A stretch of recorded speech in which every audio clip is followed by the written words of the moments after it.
منڈی بہاولدین سے district reporter city منڈی نیوز مدثر محمود کی خبر شامل کرتے ہیں۔ ڈپٹی کمشنر منڈی بہاولدین عدیل حیدر کی ہدایت پر ڈسٹرکٹ ڈرگ کنٹرولر محمد افضل ندیم کی سربراہی میں میڈیکل سٹورز اور فارمیسیز مالکان کی ٹریننگ سیشن کا انعقاد کیا گیا، جس میں شہر بھر کے تمام فارمیسیز اور میڈیکل سٹور مالکان نے شرکت کی۔ منڈی بہاولدین کے ایک نجی میرج ہال میں ڈسٹرکٹ ڈرگس کنٹرولر محمد افضل ندیم اور تحصیلوں کے ڈرگ انسپیکٹرز کی سربراہی میں ٹریننگ سیشن کا انعقاد کیا گیا، جس میں شہر بھر کے تمام میڈیکل سٹور اور فارمیسیز مالکان نے شرکت کی۔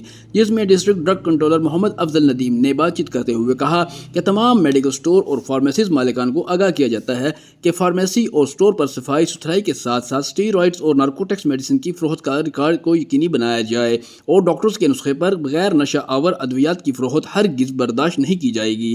تمام میڈیکل سٹور مالکان کو ہدایت کی گئی کہ شیڈول جی کی ادویات فارماسسٹ فارم ڈی کی کیٹیگری کے علاوہ فروخت ناقابل قبول ہے۔ اس کے ساتھ تمام دکانداروں کو آگاہ کیا گیا کہ کیو آر کوڈ کے ذریعے سے پیمنٹ کا حصول کو بھی یقینی بنایا جائے۔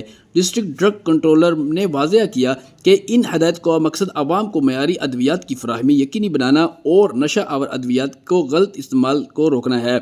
قوانین کی خلاف ورزی کرنے والے سٹورز کو بھاری جرمانے، لائسنس کی منسوخی اور قانونی کارروائی کا سامنا کرنا پڑے گا۔